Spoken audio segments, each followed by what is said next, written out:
Voltando aí à nossa aula, a gente vê nessa questão de Moisés, né, capítulo 3 aí de Hebreus, nós vemos aí que Moisés, ele também mostra, né, que é um tipo de Jesus Cristo, em relação de papel de libertador. Então, nessa função, aparece também Josué, tá? Então, devemos lembrar, contudo, que o estudo de tipologia e o antítipo se manifesta sempre bem superior ao tipo que prefigura, ok?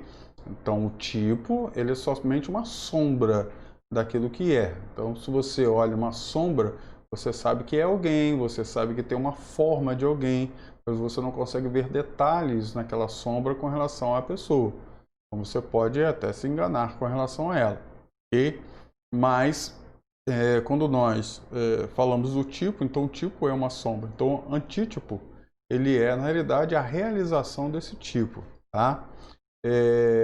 Então ele sempre, o antítipo, ele tem os detalhes totais do que aquela sombra fazia menção, ok? Então não há, por exemplo, na vida de Cristo, qualquer fraqueza humana evidente nos indivíduos que serve de tipo. Então a gente não vê em Cristo nada disso, tá bom?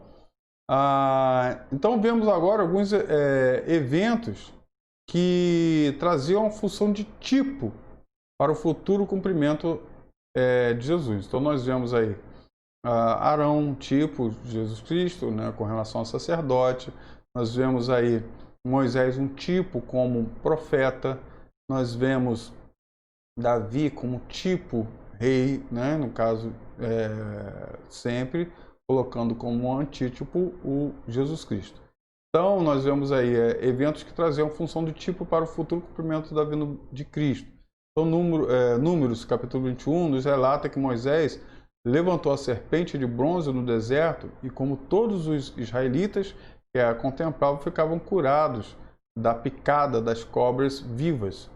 Tá? Então, João 3, 14 e 15, Jesus Cristo fala sobre isso. Então, vimos a palavra de Jesus Cristo. Do mesmo modo, Moisés levantou a serpente no deserto, assim importa que o Filho do Homem seja levantado, para que todo que nele crê tenha a vida eterna, ok? Então, da mesma forma, quem olhava para a serpente levantada lá no deserto, ele ficava curado da picada das serpentes. Então, o que acontecia? Quem olha para Jesus Cristo, ele também é curado, né? É curado do veneno do mundo para uma vida eterna, ok? Então Jesus Cristo ele deixa isso bem claro. Então aquela serpente é um tipo Jesus Cristo, tipo crucificação de Jesus Cristo, tá? Não era serpente, era Jesus Cristo, mas a ideia, aquela questão do algo levantado para que através de olhar para ele ser curado do veneno, ser curado da morte. Então, aquele que será levantado, Jesus Cristo, a quem olhar para ele também será curado da morte, tá? E nesse caso, desse veneno do mundo, pela morte eterna, tá bom? Tá? Deu para entender, né? Claro que deu. Você é inteligentíssimo.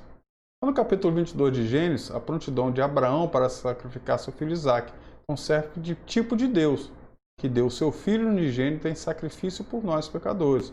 Tá? Então nós vemos aquele momento ali de Arão entregando seu filho Isaque, mostra também essa tipologia.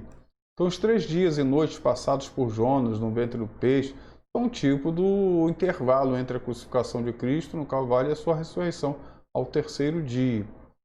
Eu tenho uma aula eletiva que eu já até ministrei sobre isso, sobre essa questão desse tempo, que tem muita gente que não consegue entender essa questão do tempo, também não vou falar aqui não, tá? Mas não foram, quando a gente fala 3 dias, não foram 3 dias de 24 horas, tá bom? Só para você entender isso, tá? Então em Mateus 12:40, Jesus diz, assim como esteve Jonas 3 dias e 3 noites no coração da terra, então a gente está falando agora dele, né? Então, assim como, então, a tipologia de Jonas, né? Então, o tipo Jonas, então, vai acontecer com ele, que é o antítipo, tá bom? Então, vejamos a seguir algumas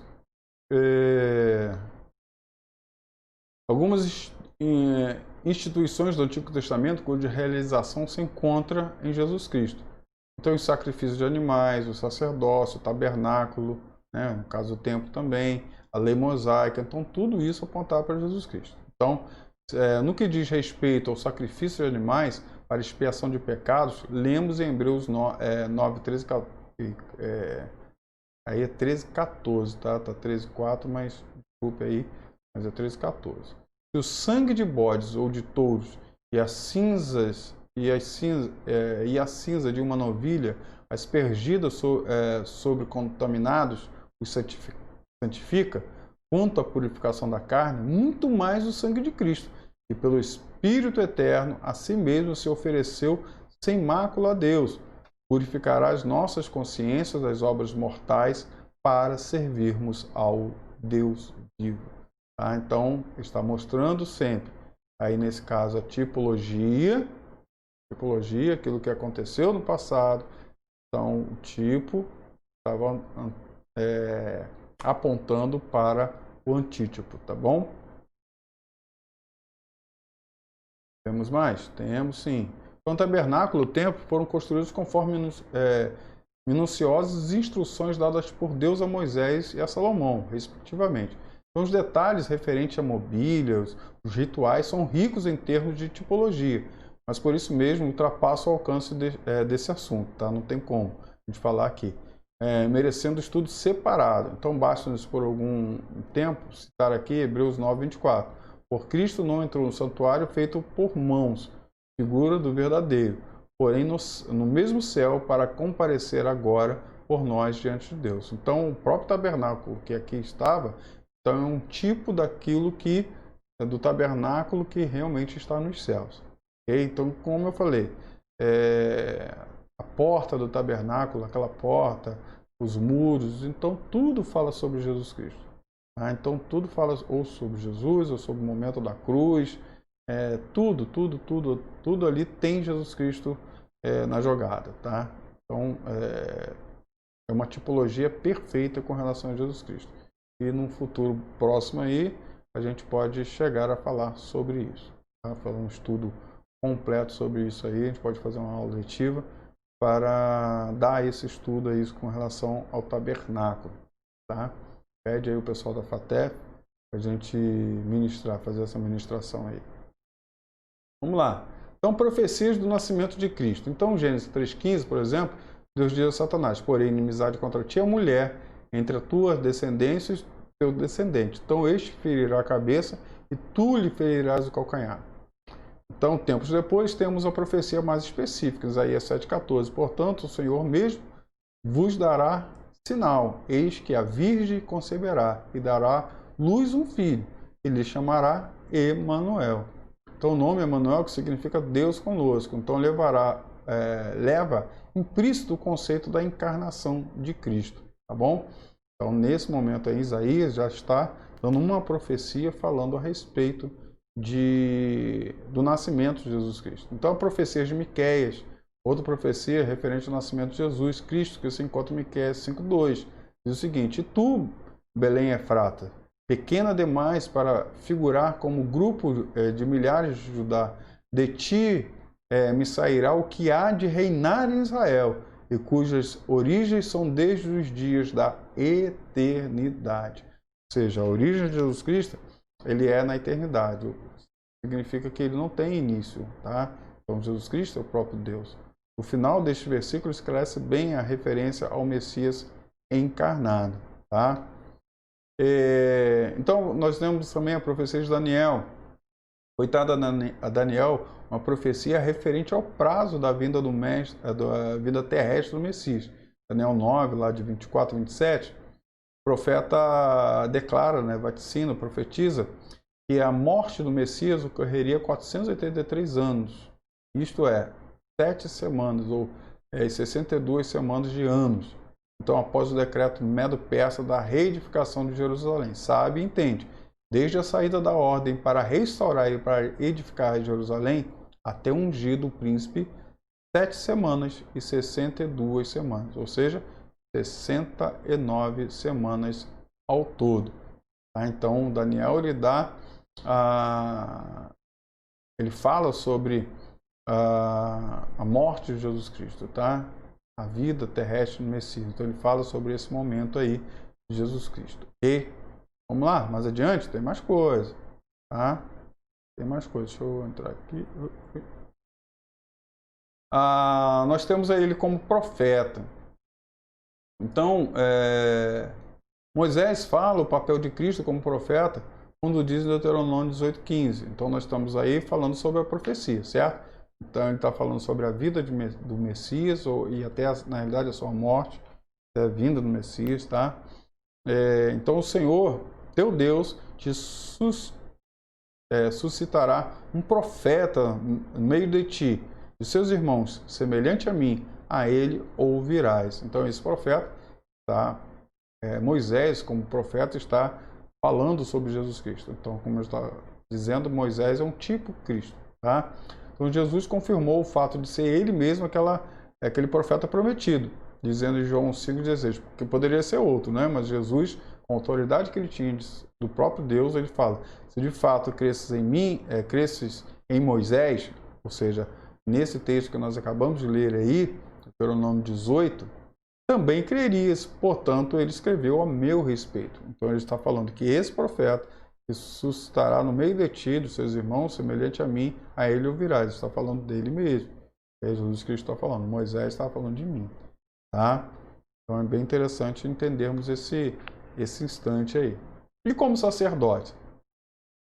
Como sacerdote, nós temos lá também, 1 Samuel 2:35. Lemos uma profecia acerca do papel de Cristo como sacerdote.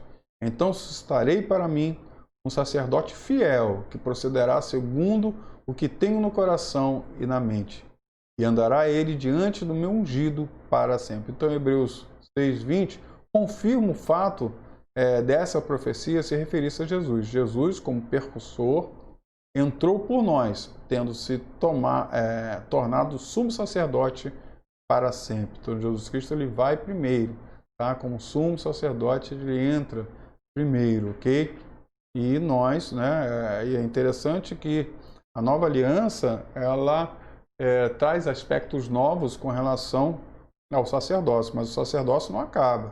O sacerdócio ainda existe. Ok? Não acabou o sacerdócio, ele ainda existe, só que agora debaixo de uma nova aliança, onde debaixo dessa nova aliança, Cristo é o sumo sacerdote. E os sacerdotes, porque era assim antigamente, lembra? Tinha um sumo sacerdote, que deveria ser da descendência de Arão, e tinha agora os sacerdotes, que deveria ser da tribo de Levi. Então você tinha Arão, ele era levita, era da tribo de Levi, e todos os outros sacerdotes também da tribo de Levi. Mas agora, todos nós, o sumo sacerdote, Jesus Cristo, e nós fomos enxertados na raiz de Davi.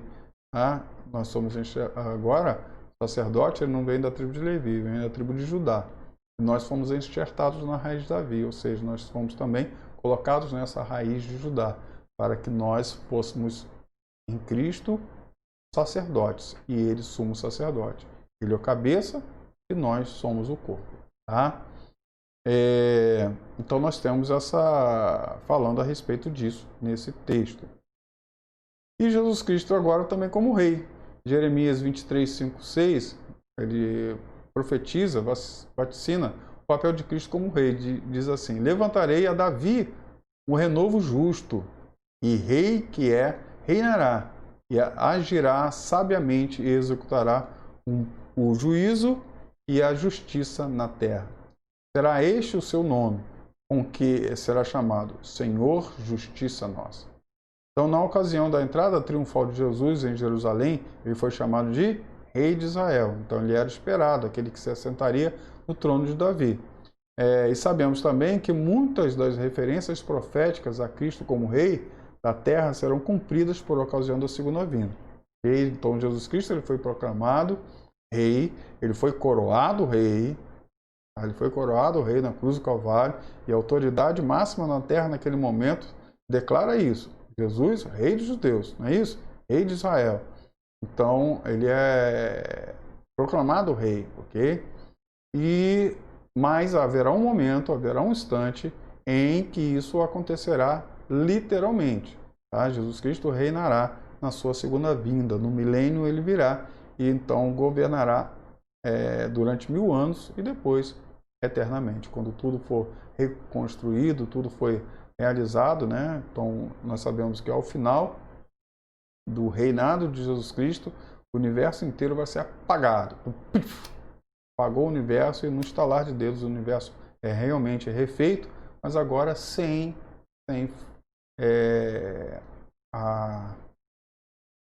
a mácula do pecado, tá? Sem a mácula do pecado. Ah, mas todos aqueles que vão estar depois não têm também livre-arbítrio? Sim, mas todos foram testados, né? Foram testados suficientemente para que Deus saiba que aqueles que estarão com Ele para a eternidade nunca o deixarão, ok? Nunca pecarão, nunca estarão longe, porque pecado é sair da vontade de Deus, tá? Isso é pecado.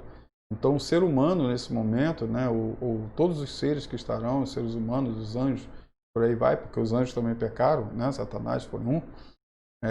Então, até esse momento, todos aqueles que estiverem ali até esse instante, tá, que vão participar do novo céus e nova terra, todos esses, né, eles passaram pelos testes, todos os testes necessários para viver a eternidade com Deus. Então, tudo isso aqui que nós estamos passando é um teste? Sim. Sim, é um teste, sim. Tá? Para provar se realmente somos dignos de andar com o Senhor. Ok? Se vamos estar com o Senhor até o final. Como nós lemos lá as 7 cartas do Apocalipse, tá? O vencedor, aquele que vencer, aquele que persistir. A estes. Então você consegue entender que existe uma prova, existe não é a questão de Deus vir com a varinha de condão e bater sobre a cabeça, você é escolhido. Tá? Não é assim dessa forma, ok? E fazer daquela pessoa escolhida. Então seria isso, vou dizer que a questão seria muito fácil, mas seria uma questão de livre-arbítrio ir embora. Tá? E Deus, a verdadeira adoração, ela necessariamente tem que ter o livre-arbítrio, tá bom? Então vamos lá, vamos seguir adiante. Então, nós terminamos aqui, tá? Então a gente termina aqui falando essa questão de Jesus Cristo, ok? Então, a cristologia nós terminamos aqui. É claro que não tem como pegarmos todos os aspectos e estudarmos todos eles, não tem como, eu já falei isso várias vezes com vocês, tá? Mas é o caminho, a gente está dando caminho para que, lançando a pedra fundamental, vamos dizer assim, para que você possa trilhar o caminho à frente, ok? Então agora nós vamos falar sobre voltei, eu tenho que ir para frente. Falar sobre pneumatologia, falar sobre o Espírito Santo. É tremendo, tá? Mas como eu falei, infelizmente não tem como nós ampliarmos muito esse conhecimento, porque é muita coisa, tá? Vamos lá. Então, nós temos a natureza do Espírito Santo e a personalidade do Espírito Santo. Então, contém em si, com relação ao Espírito Santo, ele contém em si mesmo os elementos da existência pessoal. Tá? Então, nós temos que entender que Jesus Cristo, que o Espírito Santo, ele não é uma força, ele não é um treco que emana de Deus, não é nada assim, tá? Ele é uma pessoa. Então é difícil definir personalidade quando é atributo de Deus, é claro. Deus não pode ser equiparado, né, pelos padrões humanos, não tem como. Mas a gente pode entender que existe algo. Então pode ser que a personalidade existe quando se encontra em uma única combinação inteligência, emoção, volição, ou seja, vontade própria, ou ainda autoconsciência e autodeterminação. Então, tudo isso, né, declara uma personalidade. E o Espírito Santo ele tem tudo isso. Então, o Espírito Santo possui os atributos, propriedades e qualidades de personalidade. Então, se pode atribuir a esse ser, inquestionavelmente, uma personalidade. Ou seja, o Espírito Santo é uma pessoa. Infelizmente, hoje em dia, muito negligenciado. Nós damos muito ênfase, né, a Jesus Cristo, e é Jesus. Falamos muito de Jesus e negligenciamos muito o Espírito Santo. Não que ele fique com ciúme disso, não, porque ele não precisa dessas coisas. Mas nós precisamos entender que o Espírito Santo ele é Deus e precisa ser adorado como ele deve, como Deus deve ser adorado, tá? Mas nós, infelizmente, esquecemos desse conceito. Então, sua importância. Então, conexão com a adoração. Se o Espírito Santo é uma pessoa divina, a gente tem que entender agora também essas questões. Você não pode nem ir muito ao céu, muito à terra. Então, nós temos que ter equilíbrio. Se o Espírito Santo é uma pessoa divina, e se por outro lado é desconhecida ou ignorada como tal, está sendo privada do amor e da adoração que lhes são devidos, certo? É o que eu acabei de falar. Se por outro lado, entretanto, ele é apenas uma influência, uma força ou um poder que emana de Deus, estaremos praticando idolatria ou falsa adoração. Tá? Então aqueles que atribuem que o Espírito Santo é somente uma força, que emana de Deus, adorar essa força não é adorar Deus, tá? É adorar essa força. E sendo assim, se nós fazemos isso, nós estamos sendo idólatras. Mas, se nós não fazemos essa adoração como deve ser, porque ele não é uma força, e sim uma pessoa da Trindade, na primeira, segunda, terceira pessoa da Trindade, não vamos colocar nesse quesito, porque dá uma questão de ordem, primeira, segunda, terceira, mas uma das pessoas da Trindade, nós temos que entender que ele deve ser adorado sim, tá? Deve ser colocado sobre ele toda a honra e toda a glória. Tá? Então, do ponto de vista do trabalho, é necessário decidirmos se o Espírito Santo é um poder ou força que nos compete obter e usar, ou se ele é uma pessoa da divindade, que tem o direito de controlarmos e usarmos. Então, isso é bem importante nós pararmos para entender. Se ele é uma força, então a gente pode usá-lo da forma que nós quisermos. E, infelizmente, em alguns meios, em alguns locais, é dessa forma. Então, as pessoas buscam ou querem o batismo do Espírito Santo, para ter poder, para ter autoridade. Nós vemos o próprio... esqueci o nome dele agora. O mago, esqueci o nome, tá? Me fugiu a memória agora. Veio aqui na minha cabeça essa questão. Você sabe, aí, você está falando aí o nome do cara e eu não estou conseguindo te ouvir.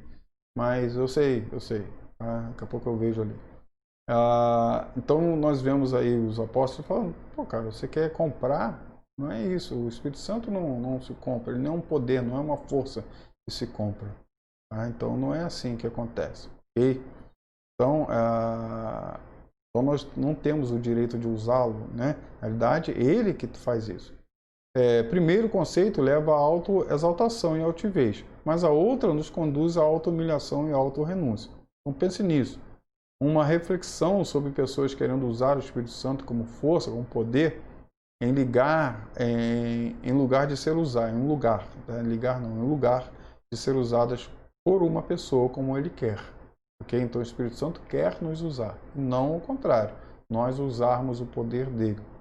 Tá? Isso não deve ser feito por nós, tá? Como servos do Senhor.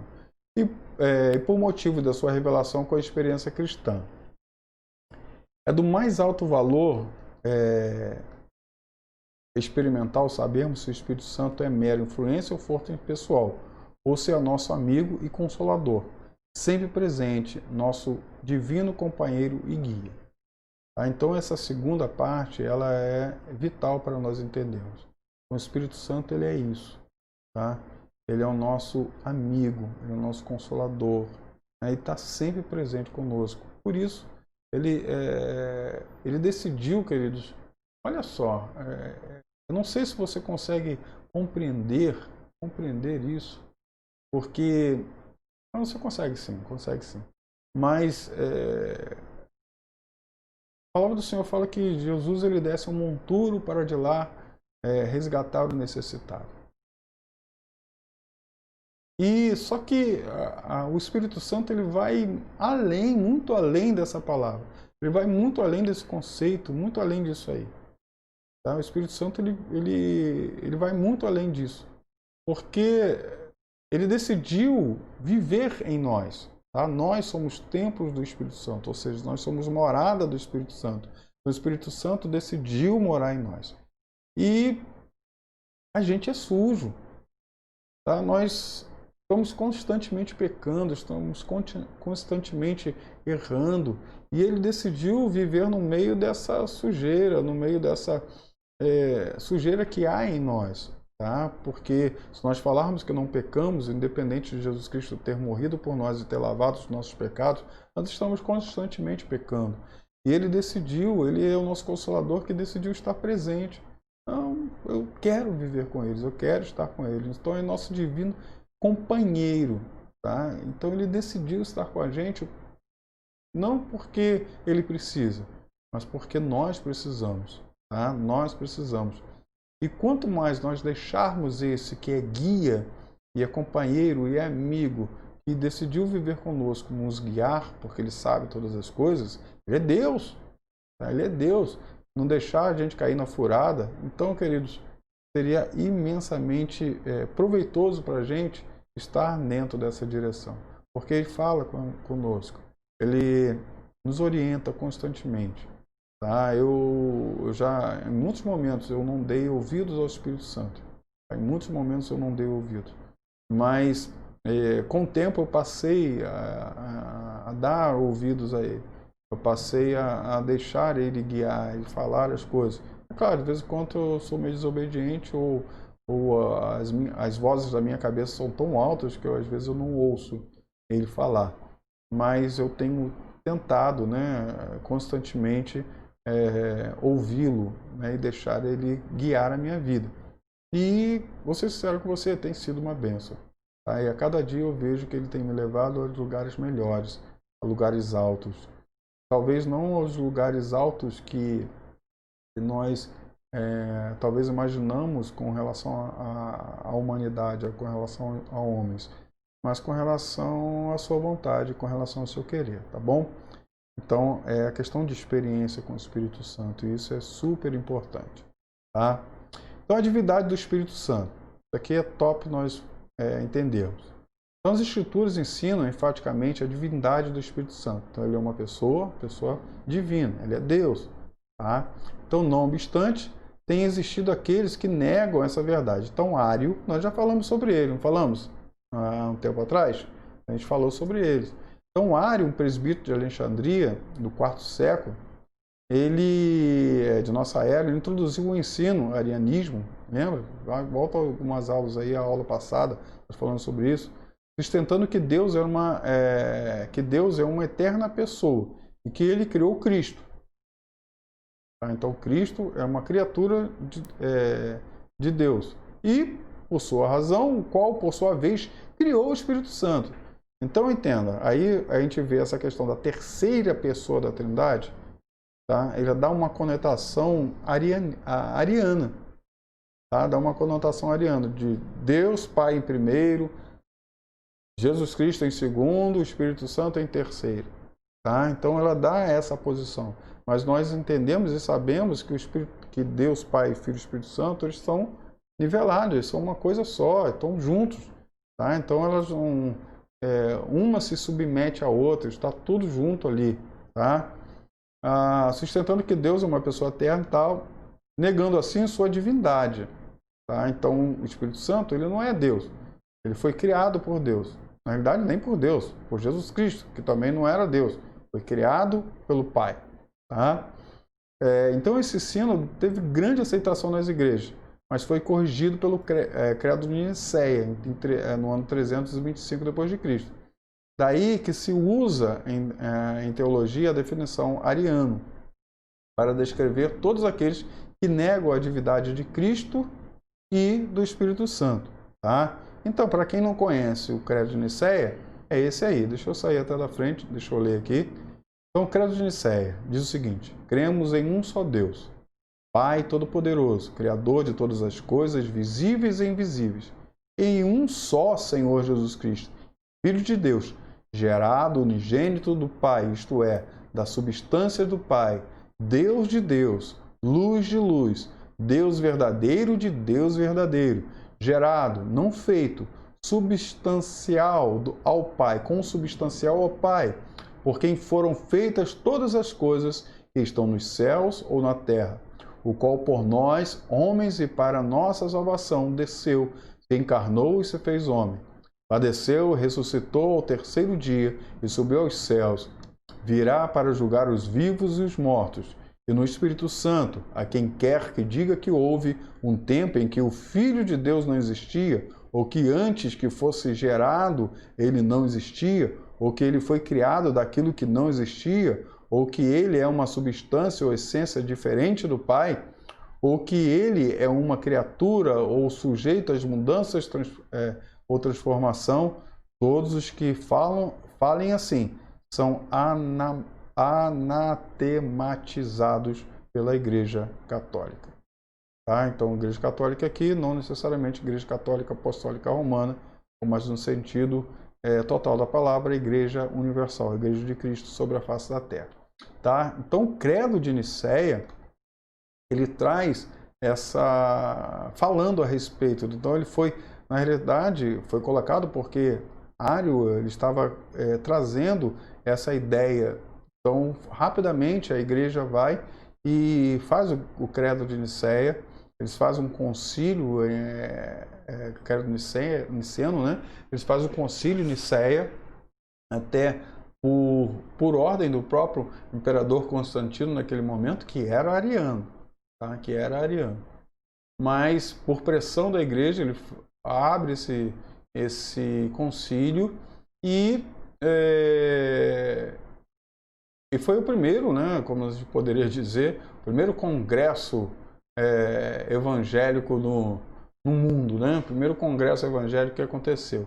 Então há aquele congresso internacional, então bispos, pessoas, apóstolos e todos aqueles líderes das igrejas espalhados pela face da terra, então se reuniram em Nicéia para discutirem a respeito disso. E ficaram discutindo lá alguns dias para que pudessem então entender e criar o credo niceno.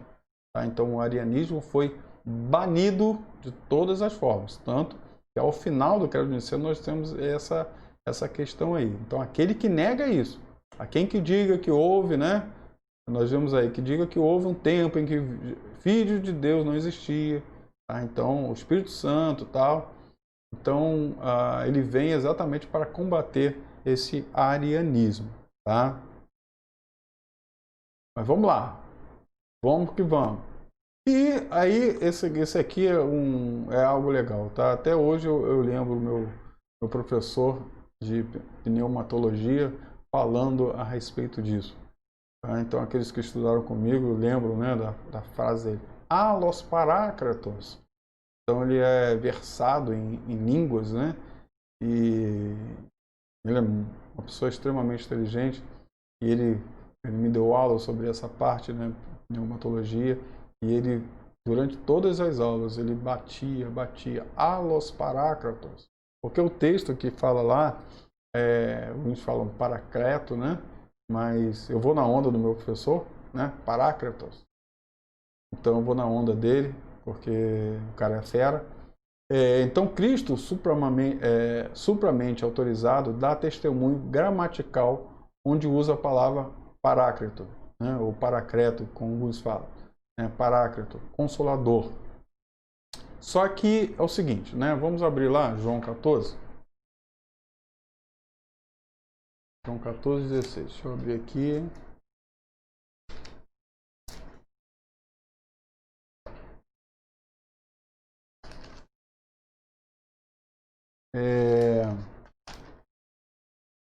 Diz assim a palavra do Senhor, a partir do versículo 16, João 14, 16. Não é isso? E eu rogarei ao Pai, e Ele vos dará outro Consolador, para que fique convosco para sempre. Quem é esse Consolador? O Espírito da Verdade, que o mundo não pode receber, porque não vê, nem o conhece, mas vós o recebereis, porque habita convosco e estará em vós. Habita convosco e estará em vós. Okay? Então, o que acontece? Esse termo aqui, outro consolador, los paráclitos, então é muito importante, não tanto a palavra paráclitos, tá? Que é consolador, mas a palavra alos, que vem antes. Esse outro, tá? Esse outro, o mais significativo está na expressão outro. e faz associação com quem era o Consolador. Então esse outro, allos, não é um outro qualquer, é um outro igual, tá? É como se eu estivesse aqui gravando essa aula neste computador e na outra sala tem outro computador igualzinho a esse, tá? Igualzinho a esse. Então é allos computador, tá? Não sei o que é computador em grego, tá? Mas seria assim, um computador igual a esse. Então quando ele fala allos parácrato, esse outro consolador, que é a palavra allos, é outro igual a mim. E quando ele fala igual, esse igual é em essência, esse igual em tudo. Tá? Então, se Jesus Cristo é Deus, e você crê nisso, amém? Então, Jesus Cristo, que é Deus, que você crê que é Deus, ele deixa bem claro que o Espírito Santo, que será enviado, ele também é Deus, ou seja, outro igual a mim. Ok? Então, isso fica bem claro, esse texto deixa bem claro que se nós olharmos essa questão no grego e entender essa questão outros e allos, então ele é bem importante para nós compreendermos isso aí, tá?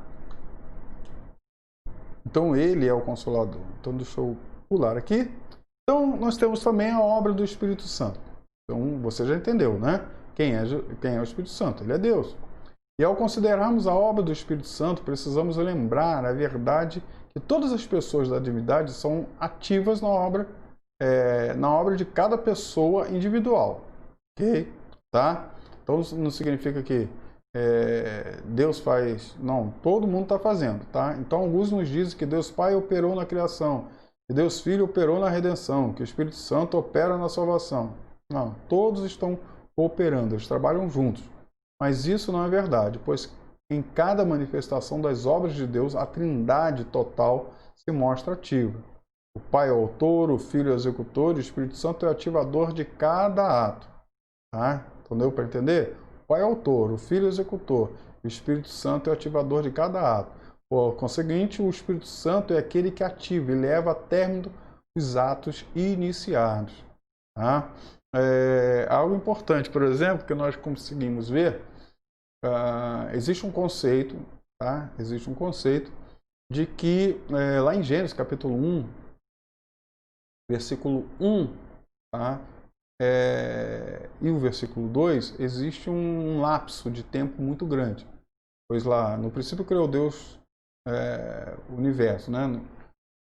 No princípio, Deus criou todas as coisas. Não é assim que está escrito lá? Deixa eu abrir aqui para não falar besteira. Gênesis 1.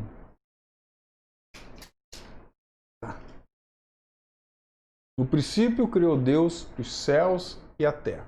Aí, então, dizem alguns que nesse momento, tá, criou os céus e a terra. Então, tudo legal, Deus tinha criado tudo top, tudo show, tá? E houve a guerra nos céus, Satanás e os anjos que o seguiram, né? Como diz as escrituras, um terço dos anjos eles caíram, tá? Foram lançados na terra.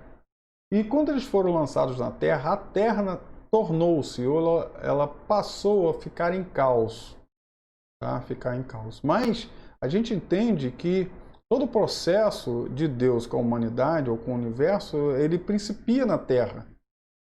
Tá? Ele principia aqui.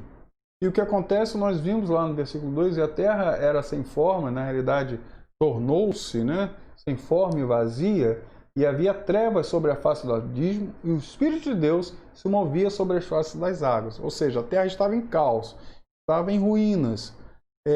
Mas quem estava segurando a bola toda?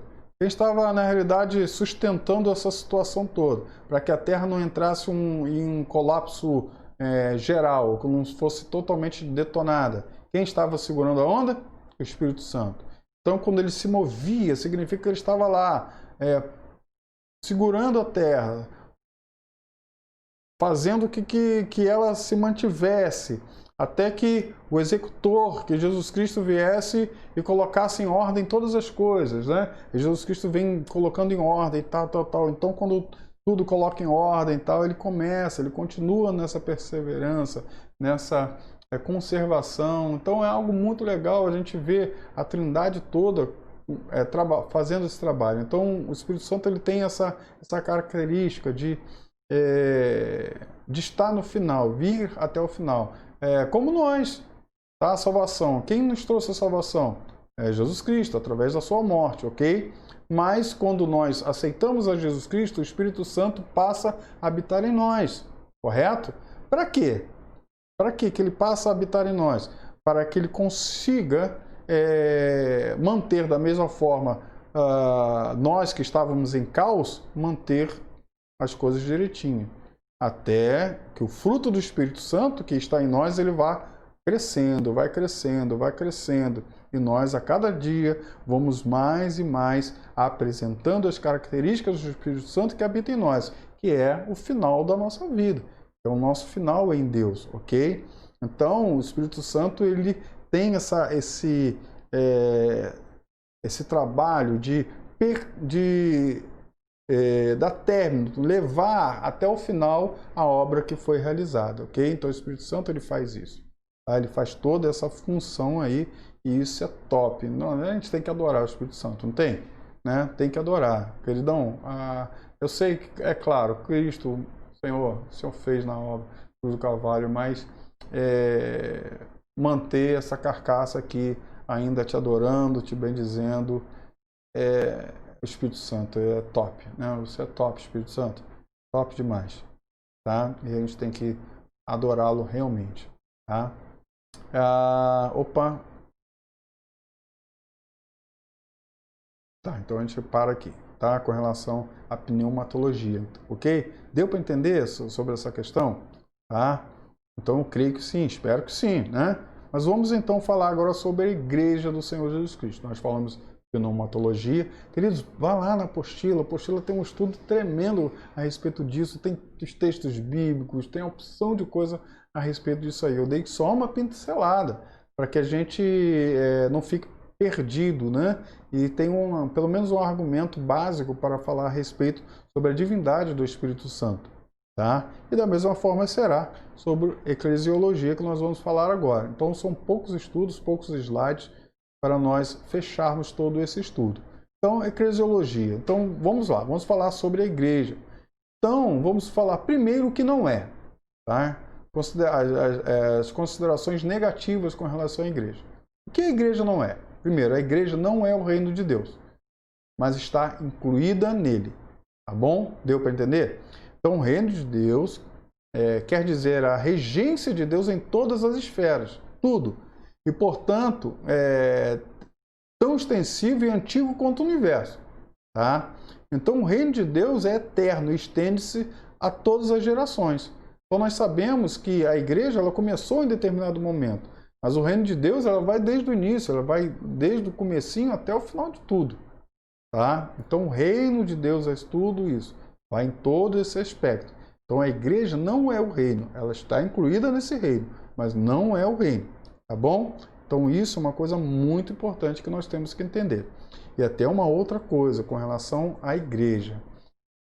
Eu sei que eu falo também, a grande parte das pessoas que nós conhecemos, talvez o seu pastor fale, talvez você que é pastor fale, nós ouvimos sempre falar, né? Nós somos a igreja, nós somos a igreja. Na realidade, teologicamente falando, eu não sou a igreja, eu faço parte da igreja, eu estou incluído na igreja, certo? Nós, daqui a pouco, vamos falar um pouquinho à frente. E a igreja é o quê? Ela consiste de um cabeça, tá? E um corpo, ok?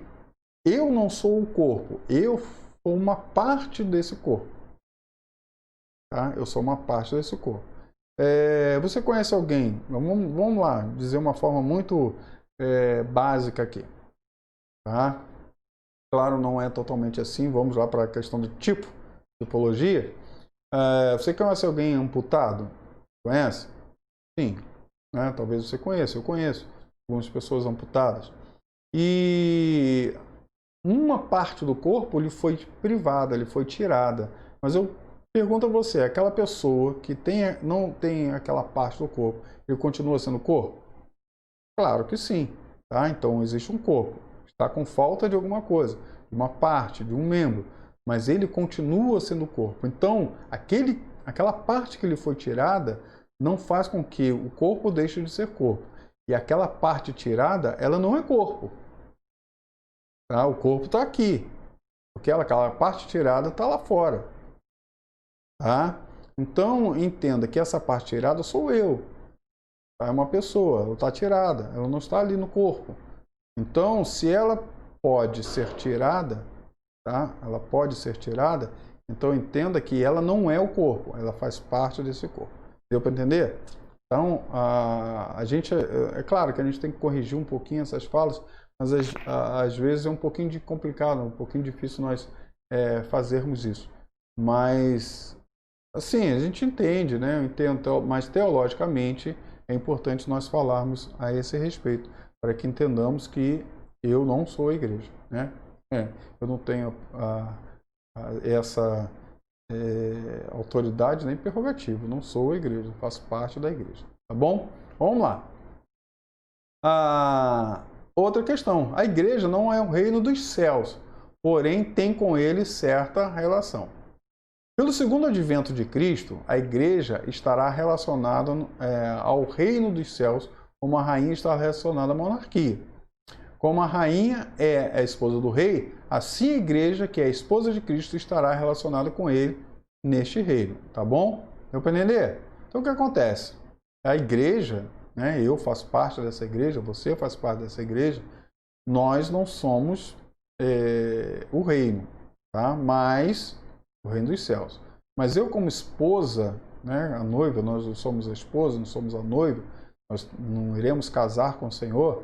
Então, no advento do reino, quando o reino realmente estiver em vigor, tá, nós, como noiva de Cristo, como uma rainha que fica do lado do rei, nós estaremos lado a lado com o nosso Senhor eternamente. Tá? Então, o Rei dos Céus quer dizer o reino messiânico e terrestre de Jesus Cristo, é o reino prometido a Davi.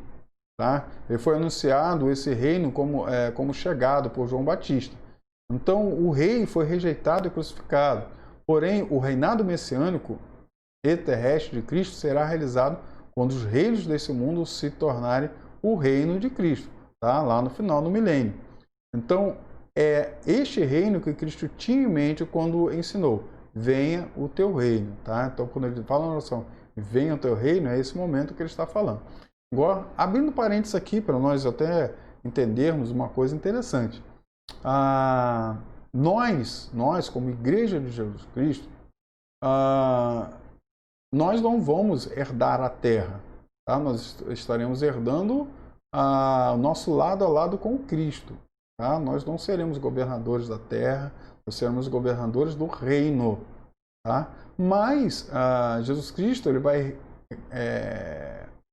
estar governando o reino, certo? E uma coisa interessante que se a gente for parar e olhar as escrituras, Davi está morto? Sim ou não? Aí você pode dizer, ele morreu. Sim, ele morreu aqui. Tá? Mas ele vai ressuscitar como todos nós? Iremos? Sim, irá ressuscitar. Com certeza. Mas foi prometido a Davi um reino eterno, não foi? Olha, herdar a terra, reinar sobre a terra. Eu não ficaria muito surpreso se quando Israel, na realidade, estivesse aqui, né, a terra de Israel, Davi estivesse assentado naquele trono, já com o corpo ressuscitado, aquele negócio todo, ok? Então a gente pensa às vezes nos mortos como se eles estivessem mortos, né? Ou seja, acabou, nunca mais aparece, mas não é assim. Então fecha parênteses, tá? Só para a gente pensar um pouquinho e ficar com... Não é pecado pensar, tá? Não é pecado a gente ficar analisando, imaginando as coisas assim, heresia, não, o pastor está falando heresias. Então, não estou não, tá? Mas são coisas que nós temos que pensar. Mas vamos lá. A igreja é considerada positivamente. Então, nós vemos o que a igreja não é, tá? Mas vamos ver o que a igreja é. A igreja é o corpo de Cristo. Glória a Deus por isso. Então, a igreja é corpo. Nessa passagem, a igreja é representada pela figura de um corpo humano. Tá? Você conhece esse texto? Não vou ler, não. não é meramente uma organização, porém, definitivamente um organismo. Então, a igreja é um organismo. Infelizmente, hoje, pela burocracia que existe aí no mundo, essas coisas todas, foram colocadas várias questões aí, então a igreja se torna também um órgão, tá? Também um órgão não, uma organização. Tá? Mas a igreja não é uma organização, okay? Ela é um organismo. Ela tem que se mostrar ao mundo, né, humanamente, ela tem que se mostrar como uma organização. Mas ela é um organismo e vivo. Tá? Então, como o corpo de Cristo, a igreja possui união vital com ele. Cristo é a cabeça, a fonte da vida da igreja. Isso é interessante. Quando nós pegamos Apocalipse capítulo 3, falamos sobre lá a igreja de Laodiceia, né, nós vemos algo terrível. Nós vemos algo terrível em que Cristo não é o cabeça, né, e a igreja é o seu corpo. O que nós vemos lá na igreja? Jesus Cristo batendo. Eis que estou à porta e bato. Se você me deixar entrar, eu entrarei. Serei contigo, você comigo. Então, a gente pode dizer que é impossível uma igreja não ter Jesus como cabeça. Mas é possível sim. Mas nós temos que entender que existem dois tipos de igreja. A igreja visível e a igreja invisível. A igreja invisível. E é essa igreja invisível, ela que é imaculada, ela que é essa igreja maravilhosa que o Senhor tem guardado em suas mãos. É essa igreja que o Senhor que vai morar nos céus com ele. Não a igreja visível. Tá? É claro que a igreja visível tem pessoas que vão morar com ele, mas tem outros que não. Tá? Por isso que o Senhor fala, dentro da igreja dele existe trigo e existe joio. O joio vai ser retirado, lançado ao fogo, e o trigo vai estar entrando nas bodas do cordeiro. Tá? Então nós vemos isso acontecendo. Então, organicamente, todos os crentes são unidos a Cristo pelo Espírito Santo e também unidos uns aos outros pelo mesmo Espírito. Tá? Então, o Espírito Santo, o Espírito Santo que habita em mim é o mesmo que habita em você. Tá? Então, esse Espírito que habita em nós, lembra que Jesus Cristo ele começou, o Espírito Santo ele vai levando a obra, vai conduzindo toda a obra. Aí o que acontece? Nós vemos que o Espírito Santo ele traz, né, nós somos unidos nesse corpo pelo Espírito, tá? Pelo Espírito Santo. E como o mesmo Espírito está em nós, essa união faz-se entre nós também. Então nós, aí nesse caso, nos tornamos o mesmo corpo, porque o mesmo Espírito habita em nós. Tá? Então o paralelismo da igreja com o corpo de Cristo, como o corpo humano, é exposto lá em 1 Coríntios 14, onde as seguintes afeições interessantes se encontram. Tá? E é interessante nós pensarmos a respeito disso, por quê? É um corpo tendo muitos membros, não é isso? Então a igreja ela tem muitos membros. E isso é importante nós entendermos. E cada membro é diferente um do outro. Tá? Cada membro é diferente. Mesmo se eu parar e olhar as minhas mãos, tá? Olhar as minhas mãos, eu vejo mãos iguais. Não é isso? As minhas mãos são iguais. Essa mão é igual a essa. Essa mão é igual a essa. Porém, se olhar direitinho, elas podem ser iguais em aparência, mas não são em capacidade, ou não são em atividades. Tá? Eu sou direito, né? Eu não sou esquerdo, não sou canhoto. Então, essa mão esquerda, ela faz coisas que a mão direita não faz. E vice-versa. Mas as duas são necessárias? Claro que sim, eu não queria ficar sem uma mão de jeito algum. Tá? Então as duas mãos são extremamente necessárias. Mas as duas, mesmo sendo iguais, mesmo sendo gêmeas, elas têm têm funções diferentes. Mas eu escrevo e faço as coisas com as duas mãos. Sim, mas se você parar para pensar, né, direitinho, olhar a sua vida, olhar as suas atitudes, algumas coisas assim, tem alguma coisa que você só faz com uma mão, não consegue fazer com a outra. Não é que não consegue, você até consegue fazer, mas faz assim meio barro, meio tijolo, tá? Faz mais ou menos, ok? Então, Então, todas as partes do nosso corpo, elas são necessárias. Então, o corpo tem muitos membros e cada membro tem a sua necessidade. Então, os membros estão em afinidade de cooperativa, ok? Então, vou lá, estou dirigindo o meu carro, essa mão aqui está segurando o volante, essa outra está trocando as marchas do carro. Tá? Então, para quê? Para que eu possa seguir, para que eu possa ir adiante. Então, as duas aqui estão cooperando. Tá? Os meus olhos estão vendo a estrada, os meus pés estão trabalhando os pedais.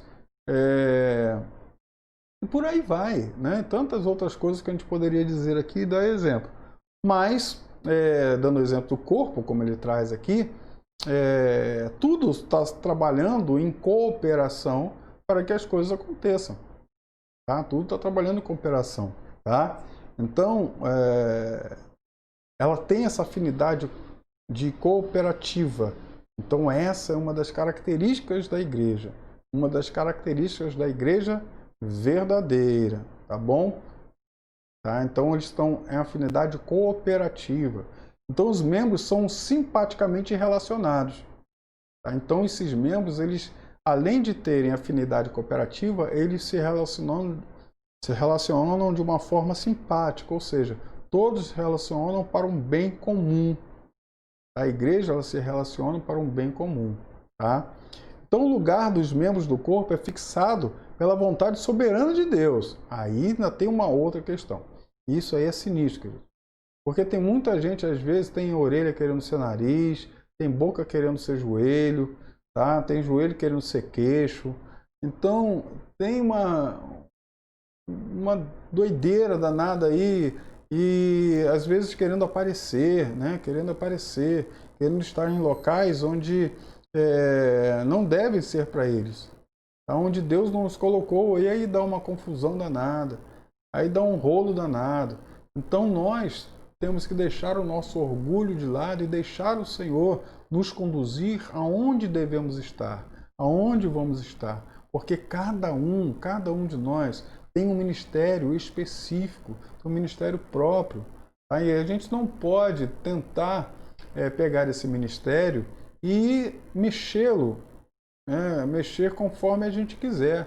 Não é assim que acontece, ou não deveria ser assim que acontece.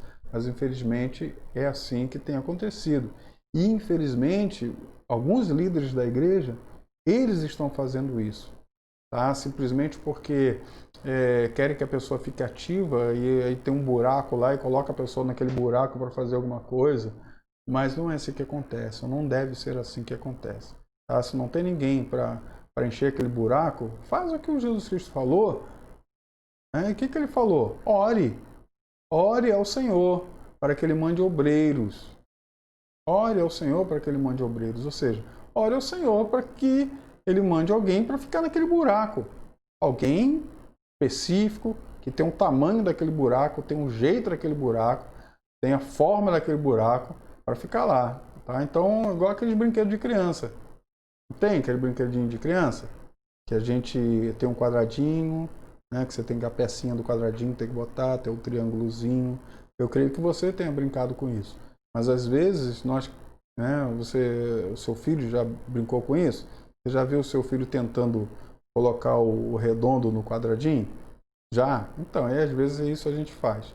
Né? E a gente fica olhando para o nosso filho dizendo, não, filho, não é que não. O redondo é aqui, ó, redondo. O triângulo é aqui. E a gente, né, cabeça dura, já passou dessa idade, que já deveríamos saber que o triângulo é no triângulo, o redondo é no redondo, o quadrado é no quadrado, e por aí vai, estrelinha na estrelinha, e por aí vai, a gente quer mudar a situação. Mas não é assim, tá? E Deus é que vai colocar isso. Então, Deus é que determina. E você, querido, que é quadrado, fica no quadrado. Você que é triângulo, fica no triângulo. Então, exerce a função de triângulo, exerce a função de estrela, exerce a função de redondo, né, de esfera, sei lá. Você está entendendo o que eu estou falando, né? Então, é assim. E às vezes, e ele dá esse exemplo aqui no versículo 22 e 24, isso é tremendo, Quando ele diz, os menos atraentes órgãos do corpo é muitas vezes o mais necessário. Queridão, quando eles falam de menos atraentes, está falando de outra coisa, não vou lá. Eu não sou não tenho problemas em falar a respeito disso, né? Mas imagina lá, se o seu ânus cisma para fechar, é indecoroso, não é? É um órgão que fica lá escondido, são os menos atraentes. Eu creio que acho que ninguém gostaria de ser ânus. Acho que ninguém gostaria de ser ânus, mas ele existe, tá? Ele existe. E ele é extremamente importante para o corpo, porque se não houvesse ânus, querido, o corpo explodiria. Nós comeríamos, né, comeríamos as coisas, ficaria tudo lá dentro, e a gente vai comendo, comendo, comendo, mas tem uma hora que tem que sair, certo? Tá? Tem que sair. Se não sair, meu irmão, dá um problema danado. Se não sair, está arriscado que o corpo inteiro morra por causa disso. Tá? Nós estamos falando aí de coração, pulmão, essas coisas. Não, nós estamos falando de um órgão assim extremamente fora de indecoroso, vamos dizer assim, até falar sobre ele. Mas que é extremamente importante. Extremamente importante ao corpo. Não é? Extremamente importante. E muitos não querem ser. Tá? Então nós temos que entender que estamos e devemos estar onde que o Senhor nos colocou. Tá bom? Então, já terminando essa aula,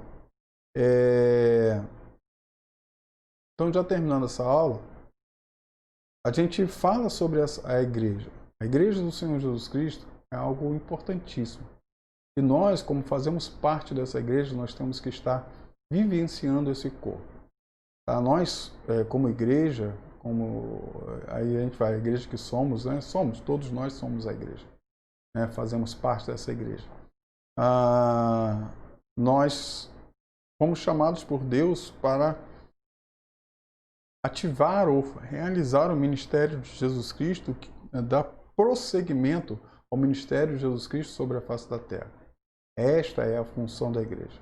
Então, a função da igreja não é cantar louvores, não é tomar conta, não é fazer essas questões que nós às vezes apontamos muito para dentro da igreja, né? Para dentro da obra, dentro da igreja local. Sim, tudo aquilo é necessário ter louvor, é necessário tudo isso, mas isso não é a vida da igreja em si. Tá? A vida da igreja, ela pode viver sem louvor, ela pode viver sem dança, ela pode viver sem uma porção de coisas que nós colocamos como na igreja como ministério. Mas ela não pode viver sem evangelismo, ela não pode viver sem palavra, tá? Ela não pode viver sem profecias, ela não pode viver sem essas coisas, sem os ministérios que o Senhor estabeleceu sobre ela. Nós temos que viver. Tá? E uma função da igreja, quando eu dou aula de missões, eu falo a respeito disso, existem dois tipos de missões, missão centrípeta e missão centrífuga. A missão centrípeta era a função que Israel tinha.